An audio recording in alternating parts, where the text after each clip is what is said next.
정말 충격적인 일이 벌어졌습니다. 미국의 유명 신문사 기자 앨런 스미스가 MBC 뉴스와 함께 중국이 한국에서 저지른 충격적인 영상 사건을 폭로했습니다. 왜곡된 영상이 사실 전체를 뒤바꿨다는 증거를 바탕으로 현장 인터뷰와 철저한 조사가 드러낸 한국의 숨겨진 진실은 과연 무엇일까요? 안녕하세요, 여러분. 제 이름은 앨런 스미스입니다. 저는 미국의 유명 신문사에서 기자로 일하고 있었어요.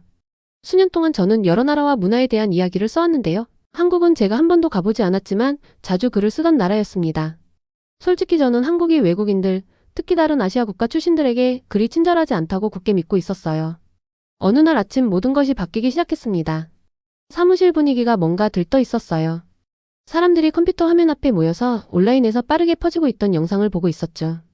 8분짜리 그 영상은 서울의 고급 레스토랑에서 중국인 관광객들이 쫓겨나는 모습을 담고 있었어요. 또 상점 직원들이 외국인 손님들을 무시하는 장면도 있었고요. 영상을 보면서 저는 묘한 만족감을 느끼고 있었어요. 이 영상이 제가 그동안 말해왔던 것들을 증명해주는 것 같았거든요. 봐요. 이게 바로 제가 계속 써왔던 내용이에요. 저는 특별히 누구를 향한 것도 아닌 말을 던졌어요. 몇몇 동료들이 고개를 끄덕이며 동의하고 있었습니다. 방 건너편에서는 프랑스인 동료 미셸이 큰 소리로 이야기하고 있었어요. 그의 어두운 머리카락이 이마를 가로질러 흘러내리는 가운데 친구가 한국에서 겪었던 나쁜 경험을 모두에게 열심히 말하고 있었죠. 내 친구는 거기 레스토랑에서 제대로 된 서비스조차 받지 못했다고 미셸이 말했어요. 그는 그 일에 꽤 화가 나 있는 것 같았습니다. 우리 상사 제임스가 회의를 소집했어요. 우리 모두는 유리벽으로 둘러싸인 회의실에 모였습니다. 토론은 금방 열기를 띠기 시작했어요. 단정하게 금발머리를 묶은 영국인 편집자 엘리자베스는 잠시 조용히 앉아있다가 입을 열었습니다. 이 영상이 편집된 것일 수도 있다는 점을 고려해야 해요. 그녀가 부드럽게 말했어요. 전체 이야기를 이해할 필요가 있어요. 저는 동의하지 않았어요. 이건 우리가 한국에 대해 이미 알고 있는 모든 것을 확인시켜주는 거예요. 제가 그녀에게 말했습니다. 제임스가 목을 가다듬자 모두가 조용해졌어요. 이 영상이 등장한 이후로 우리의 한국 관련 기사 독자 수가 크게 늘었어요. 그가 말했습니다. 누군가 직접 가서 무슨 일이 실제로 일어나고 있는지 확인해야 해요. 그는 방 안을 둘러보다가 저에게 시선을 멈췄어요. 앨런, 당신은 한국 문화에 대한 글을 많이 써왔어요. 이번 임무를 맡아주길 바랍니다. 제 심장이 더 빠르게 뛰고 있었어요. 이건 제가 옳았다는 것을 증명할 기회였습니다. 하지만 마음 깊은 곳에서는 작은 목소리가 물어보고 있었어요. 내가 틀렸다면? 저는 그 생각을 재빨리 밀어냈습니다. 미셸과 엘리자베스를 데려갈게요. 제가 말했어요. 다양한 관점이 필요합니다. 우리가 여행 준비를 위해 회의를 마치고 나갈 때 엘리자베스가 저에게 다가왔어요. 앨런, 당신이 정말 공정하게 볼 수 있을까요? 그녀가 물었습니다. 저는 사실을 따를 뿐이에요. 저는 자신 있게 대답했어요. 하지만 속으로는 한국이 자처하는 것처럼 친절한 곳이 아니라는 것을 어떻게 모두에게 보여줄지 이미 계획하고 있었습니다. 그때는 이 여행이 제가 알고 있다고 생각했던 모든 한국뿐만 아니라 나 자신에 대해서도 바꿔놓을 거라는 걸 전혀 알지 못했어요. 한국으로 가는 비행기는 정말 길게 느껴졌어요. 14시간 내내 저는 태블릿으로 그 유명한 영상을 계속 보고 있었습니다. 조사하고 싶은 안 좋은 점들을 메모하면서요. 미셸이 제 옆에 앉아 있었는데 가끔씩 한국에 대한 더 많은 부정적인 이야기들을 들려주고 있었어요. 그는 한국인들이 외국인을 좋아하지 않는다는 것을 증명하는 데 무척 들떠있는 것 같았습니다. 우리가 모두에게 진실을 보여줄 거야. 그가 말하면서 손을 이리저리 움직이고 있었어요. 엘리자베스는 우리 맞은편에 앉아 조용히 한국 문화에 관한 책을 읽고 있었습니다. 그녀는 판단하기 전에 한국의 관습을 이해해야 한다고 믿고 있었죠. 저는 그녀가 시간을 낭비하고 있다고 생각했어요. 우리 비행기가 마침내 인천국제공항에 착륙했을 때 저는 첫 번째 놀라운 일을 경험했습니다. 공항은 깨끗하고 현대적이었으며 외국인들에게 매우 친절해 보였어요. 안내판은 여러 언어로 되어 있었고 직원들은 영어를 잘했습니다. 한국 공무원들이 중국 관광객들에게 특별히 친절하게 대하는 모습을 보면서 저는 혼란스러워하고 있었어요. 이건 제가 예상했던 것과 맞지 않았습니다. 하지만 저는 스스로에게 이렇게 말했어요. 공항은 다르지. 국제 방문객들에게 친절할 수밖에 없어. 진짜 한국의 모습은 도시에서 드러날 거야. 우리 택시기사님은 영어로 정착하기 전에 3가지 다른 언어로 우리를 맞이했어요. 그는 웃으면서 서울로 운전해 가는 동안 유명한 건물들을 가리키며 설명해 주었습니다. 도시는 높고 반짝이는 건물들과 사람들로 가득 찬 다채로운 거리들로 인상적으로 보였어요. 제가 영어 대신 서툰 중국어로 기사님을 시험했을 때 그는 주저없이 기꺼이 언어를 바꿔주었습니다. 많은 중국 친구들이 한국을 방문해요. 그가 간단한 중국어로 말했어요. 이곳에서 매우 환영받고 있어요. 저는 엘리자베스가 저에게 의미심장한 눈빛을 보내는 것을 알아챘어요. 그녀는 제가 이런 친절함에 혼란스러워하고 있다는 것을 알 수 있었던 거죠. 다음날 아침, 우리는 그 바이럴 영상에 나왔던 쇼핑 지역인 명동을 방문했습니다. 저는 분명히 존재한다고 확신했던 불친절한 행동들을 보게 될 준비를 하고 있었어요. 하지만 그 대신 우리는 중국어를 구사하는 직원들이 있는 상점들을 발견했습니다. 레스토랑에는 여러 언어로 된 메뉴가 있었어요. 저는 중국인 관광객들이 다른 모든 사람들과 똑같이 좋은 서비스를 받는 모습을 주의 깊게 지켜보고 있었습니다. 이해가 안 되네. 저는 저만큼 놀란 표정을 짓고 있는 미셸에게 속삭였어요. 우리는 영상에 나왔던 그 고급 레스토랑을 찾았습니다. 저는 엘리자베스에게 기다려달라고 부탁한 후 미셸과 함께 영어 대신 프랑스어와 중국어로 이야기하면서 직원에게 다가갔어요. 우리가 기록하러 온 그 나쁜 대우를 이렇게 하면 분명 유발할 수 있을 거라고 확신했습니다. 하지만 그 직원은 밝게 웃으며 봉주르, 미아오 라고 말했어요. 그녀는 즉시 두 언어로 된 메뉴를 가져왔습니다. 세 분이세요? 저를 따라오세요. 자리에 앉은 후 저는 동료들에게 속삭였어요.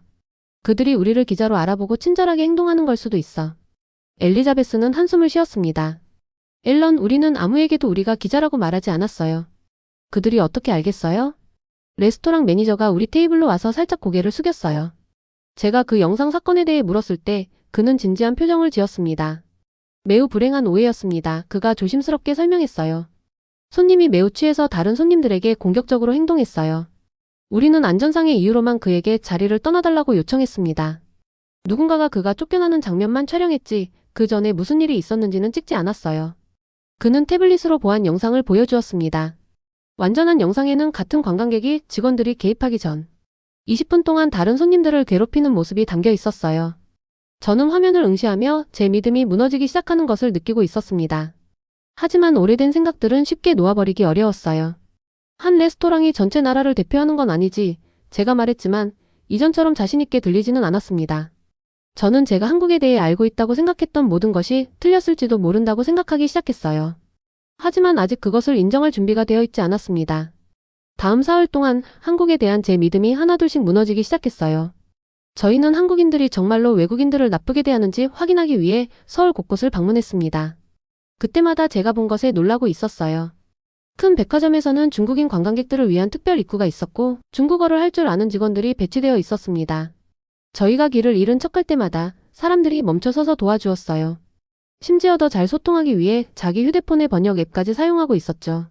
식당 직원들은 외국인 손님들에게 메뉴 항목을 인내심 있게 설명했고 어떤 곳은 주문을 쉽게 할 수 있도록 사진 메뉴까지 준비해두고 있었어요. 저는 한 가게 주인이 중국인 가족이 깜빡하고 놓고 간 쇼핑백을 돌려주기 위해 밤 블록이나 뛰어가는 모습을 지켜보고 있었습니다. 번화한 횡단보도에서는 한현지 학생이 나이 든 외국인 부부가 어떤 버스를 타야 할지 알아내도록 도와주고 있었어요. 제가 보는 곳마다 수년간 믿어왔던 이야기와 맞지 않는 작은 친절의 행동들이 보였습니다. 이건 당신이 예상했던 것과 다르죠? 셋째 날 조용한 카페에 앉아있을 때 엘리자베스가 물었어요. 그녀의 눈빛은 판단하는 게 아니라 다정했습니다. 미셸은 완전히 생각이 바뀌었어요. 그는 이제 긍정적인 교류의 사진을 찍고 관광객들에게 그들의 경험에 대해 인터뷰하고 있었습니다. 거의 모든 사람들이 한국에서 환영받는다고 느낀다고 저희에게 말했어요. 저는 여전히 제 오래된 생각을 붙들고 있으려 했습니다.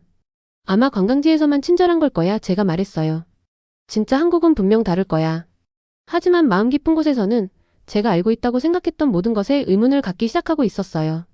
넷째 날 제가 설명할 수 없는 일이 일어났습니다. 인터뷰 사이를 바쁘게 오가던 중 저는 제 지갑과 휴대폰을 시내 반대편 커피숍에 두고 왔다는 것을 깨달았어요. 가슴이 철렁 내려앉았습니다. 그 물건들에는 제 모든 돈, 신분증, 그리고 가장 중요한 모든 인터뷰 녹음과 메모가 들어 있었거든요. 이제 없어졌어. 저는 무거운 한숨을 쉬며 말했습니다. 큰 도시에선 아무도 잃어버린 물건을 돌려주지 않아. 엘리자베스는 희망을 버리기 전에 적어도 카페에 전화해보자고 제안했어요. 그들이 전화를 받고 제 물건들을 카운터 뒤에 안전하게 보관하고 있다고 말했을 때 저는 믿을 수가 없었습니다. 저희는 택시를 타고 카페로 돌아갔어요. 젊은 바리스타가 제 지갑과 휴대폰을 건네주며 웃고 있었습니다. 모든 것이 제가 놓고 간 그대로였어요. 돈은 손대지 않았고 카드도 모두 그대로 있었습니다. 많은 사람들이 여기서 물건을 놓고 가요? 그녀가 간단히 설명했어요. 저희는 항상 그들이 돌아올 때까지 안전하게 보관하고 있어요. 찾은 물건들을 들고 그곳에 서 있으면서 저는 제 안에서 무언가 중요한 것이 바뀌는 것을 느끼고 있었습니다. 수년간 믿고 지켜왔던 이야기가 갑자기 완전히 잘못된 것처럼 느껴졌어요. 그날 밤 호텔방에서 저는 지난 나흘 동안의 모든 메모를 펼쳐놓았습니다. 노트북을 열고 수년 동안 제가 한국에 대해 써왔던 기사들을 살펴보았어요. 제가 써왔던 것과 제 눈으로 직접 본 것 사이의 차이는 충격적이었습니다. 제가 이 모든 시간 동안 잘못된 생각을 갖고 있었던 걸까요? 제가 보고 싶은 것만 보고 있었던 걸까요? 제 고집스러운 믿음 때문에 한 나라 전체에 불공정했던 걸까요? 미셸이 팀 회의를 위해 제 방 문을 두드렸을 때 그는 종이에 둘러싸여 고민스러운 표정을 짓고 있는 저를 발견했습니다. 유령이라도 본 것 같은 표정이네. 그가 걱정스럽게 말했어요. 그보다 더 심해. 저는 조용히 대답했습니다. 진실을 봤어. 저는 이제 제가 기자로서 심각한 실수를 했다는 것을 이해했어요. 저는 진짜 진실을 찾아보지 않았습니다. 대신 저는 이미 믿고 있는 것을 뒷받침하는 것들만 찾아보고 있었어요. 제 경력에서 처음으로 저는 제 일에 깊은 부끄러움을 느끼고 있었습니다. 다음 날 아침 제 마음은 몇 년 만에 가장 맑게 느껴지고 있었어요. 저는 미셸과 엘리자베스를 중요한 대화를 위해 제 호텔방으로 초대했습니다. 제가 해야 할 말은 어려웠지만 꼭 필요한 것이었어요. 내가 틀렸어. 그들이 앉자마자 저는 말했습니다. 이번 이야기뿐만 아니라 한국에 대해 전반적으로 잘못 알고 있었어. 미셸은 눈썹을 치켜올리며 놀란 표정을 짓고 있었어요. 엘리자베스는 마치 제가 이걸 깨닫기를 계속 기다려왔다는 듯이 그저 고개를 끄덕였습니다. 저는 수년간 한국을 한 번도 방문하지 않고 한국에 대한 이야기를 써왔다고 설명했어요. 저는 남의 이야기와 제 자신의 추측에 기반하여 강한 의견을 형성했던 거죠. 이번 여행은 그런 접근 방식이 얼마나 잘못됐는지 보여주고 있었습니다. 이건 진정한 저널리즘이 아니야. 저는 인정했어요. 진짜 저널리즘이란 직접 눈으로 보고 진실을 보도하는 거야. 그것이 내가 예상했던 것과 맞지 않더라도 말이지. 다음 이틀 동안 저희는 그 어느 때보다 열심히 일했습니다. 레스토랑 주인, 상점 직원, 다양한 나라에서 온 관광객 그리고 현지 한국인들을 인터뷰했어요. 그 바이럴 영상을 공유했던 사람들을 추적하여 놀라운 사실을 발견했습니다. 많은 부정적인 게시물들이 함께 거짓 정보를 퍼뜨리는 것처럼 보이는 몇 개의 계정에서만 나오고 있었던 거예요. 저희는 영상에 나왔던 백화점을 방문하여 보안 영상을 시청했습니다.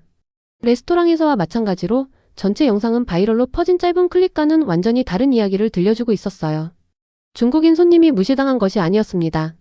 편집된 영상이 시작되기 전에 여러 직원들로부터 도움을 받고 있었던 거였죠. 저희가 수집한 새로운 증거들이 쌓여갈수록 저는 안도감과 부끄러움을 동시에 느끼고 있었습니다. 마침내 진실을 보게 되어 안도했지만 수년간 정확하지 않은 정보를 퍼뜨려 왔다는 사실에 부끄러웠어요. 저희 뉴스 채널은 제가 조사 결과를 보고할 생방송 인터뷰를 예약했습니다. 서울의 아름다운 스카이라인을 배경으로 카메라 앞에 서서 저는 깊은 숨을 들이쉬었어요. 이것은 제 경력에서 가장 중요한 방송이 될 것이었습니다. 저는 한국이 외국인들을 어떻게 대하는지에 대한 부정적인 믿음을 확인하기 위해 한국에 왔습니다. 저는 카메라를 똑바로 바라보며 시작했어요. 하지만 대신 저는 방문객들에게 계속해서 환대와 친절함 그리고 진정한 따뜻함을 보여주는 사회를 발견했습니다. 저는 바이럴 영상이 어떻게 잘못된 인상을 만들기 위해 선택적으로 편집되었는지 설명했어요. 제 자신이 제대로 된 조사 없이 한국에 대한 고정관념을 퍼뜨리는 데 도움을 줬다는 것도 인정했습니다. 우리가 보고 있는 것은 단지 오해된 하나의 사건이 아닙니다. 저는 계속해서 말했어요. 이것은 거짓 정보가 얼마나 쉽게 퍼질 수 있는지 그리고 우리가 이미 생각하고 있는 것과 일치하는 것들을 얼마나 빨리 믿는지를 상기시켜주는 것이죠. 방송을 마치면서 저는 피곤하면서도 어쩐지 더 가벼워진 느낌이었습니다. 좋고 정직한 기자로 돌아가는 길은 길겠지만 적어도 이제 저는 올바른 방향으로 나아가고 있었어요. 그날 저녁 맛있는 냄새와 밝은 불빛으로 가득 찬 야시장을 걸으면서 저는 이 경험에서 가치 있는 것을 얻었다는 것을 깨달았습니다. 제가 찾으러 왔던 이야기가 아니라 훨씬 더 중요한 거친 실, 공정성, 그리고 기자로서의 책임감에 대한 교훈이었어요. 사람들은 제가 쓴 글을 믿고 있었습니다. 그들은 제 말에 기반하여 의견을 형성했어요. 저는 그 책임의 무게를 지금까지 완전히 이해하지 못하고 있었던 거죠. 시장의 친절한 얼굴들을 둘러보면서 저는 제 안에서 새로운 결심이 자라고 있는 것을 느꼈습니다. 이제부터 저는 글을 쓰기 전에 직접 눈으로 장소를 볼 것이었어요. 제 가정에 의문을 제기할 것입니다. 저는 오해를 퍼뜨리는 기자가 아니라 사람들에게 진실을 전하는 그런 기자가 될 것이었습니다. 그것이 바로 저는 깨달았어요. 이 여정의 진정한 보상이었습니다. 집으로 돌아가는 비행기는 한국으로 가는 여정과는 정말 다르게 느껴지고 있었어요. 저는 대부분의 시간을 창문 밖으로 아래에 있는 솜털 같은 구름들을 바라보며 보냈습니다. 일주일 전에 한국행 비행기에 탔던 그 사람은 이제 더 이상 존재하지 않았어요. 그 앨런 스미스는 강한 의견으로 가득 차 있었고 이미 진실을 알고 있다고 믿고 있었죠. 집으로 돌아가고 있는 앨런 스미스는 더 겸손해졌고 자신의 생각에 의문을 품을 준비가 되어 있었습니다. 엘리자베스가 제 옆에 앉아 일기장에 글을 쓰고 있었어요. 그녀는 고개를 들고 우리가 돌아가면 무엇에 대해 글을 쓸 계획인지 물었습니다. 진실이야, 저는 간단히 대답했어요. 우리가 한국에서 발견한 것에 대해서뿐만 아니라 우리가 얼마나 쉽게 우리 자신의 잘못된 생각에 속을 수 있는지에 대해서도 말이야. 직장 책상에 돌아와서 저는 제 경력에서 가장 중요한 기사를 쓰기 시작했습니다. 그것은 제가 쓸 것이라고 예상했던 한국의 외국인 혐오에 대한 폭로가 아니었어요. 대신 저널리즘이 어떻게 해로운 고정관념을 퍼뜨릴 수 있는지에 대한 솔직한 시각이었습니다. 저는 제 자신의 실수와 우리가 예상하는 것만 보려는 위험한 습관에 대해 솔직하게 썼어요. 저는 편집된 바이럴 영상 클립과 저희가 얻은 전체 보안 영상을 나란히 비교해 놓았습니다. 저희가 목격했던 많은 친절한 행동들을 설명했어요. 가장 중요하게는 이번 여행 전에 좋은 저널리즘을 실천하지 못했던 제 자신의 실패를 인정했습니다. 기사가 발행되었을 때 반응은 압도적이었어요. 독자들은 그 솔직함에 감사하고 있었습니다. 동료들은 응원의 메시지를 보냈어요. 제 편집장은 그것을 저널리스트의 책임에 대한 강력한 성명이라고 불렀습니다. 그 후 몇 달 동안 저는 한국에 2번 더 돌아갔어요. 일 때문이 아니라 편견 없이 제대로 그 나라를 경험하기 위해서였습니다. 저는 기본적인 한국어 표현을 배웠고 관광지 너머의 동네들을 탐험했어요. 저는 한때 잘못 표현했던 문화에 대해 진정한 감사함을 느끼게 되었습니다. 집에 있는 제 책상 위에는 제가 잃어버린 지갑과 휴대폰이 안전하게 보관되었던 서울 카페의 작은 액자에 넣은 명함이 놓여 있어요. 그것은 제가 완전히 옳다고 확신할 때조차도 얼마나 틀릴 수 있는지를 매일 상기시켜주고 있습니다. 이제 젊은 기자들이 제게 조언을 구할 때 저는 중요한 것을 말해줘요. 진실은 우리가 이미 알고 있다고 생각하는 것에서 좀처럼 발견되지 않아. 그것은 우리가 확신을 제쳐두고 세상을 있는 그대로 진정으로 바라볼 때 발견하는 것에 있지. 한국으로의 여정은 단지 한 나라에 대한 제 이해만 바꾼 것이 아니었습니다. 그것은 제가 제1가 기자로서의 책임을 보는 방식을 변화시켰어요. 가장 큰 발견은 한국에 관한 것이 전혀 아니었습니다. 그것은 우리가 다른 사람들의 이야기를 전할 때 기울여야 하는 주의에 관한 것이었어요. 저는 새로운 기사를 시작할 때마다 이 교훈에 대해 생각합니다. 어떤 의견을 형성하기 전에 저는 새로운 눈으로 바라보고 제 가정의 의문을 제기하고 가장 위험한 편견은 우리가 스스로에게서 인식하지 못하는 것이라는 사실을 기억하도록 스스로를 일깨웁니다. 저를 한국으로 보냈던 그 바이럴 영상은 오래전에 대중의 기억에서 사라졌어요. 하지만 그곳에서 배운 교훈은 매일 저와 함께 남아 저를 더 좋은 기자가 되는 것뿐만 아니라 더 나은 사람 우리가 정말로 얼마나 적게 알고 있는지를 인정할 때 진정한 지혜가 시작된다는 것을 이해하는 사람으로 인도하고 있습니다.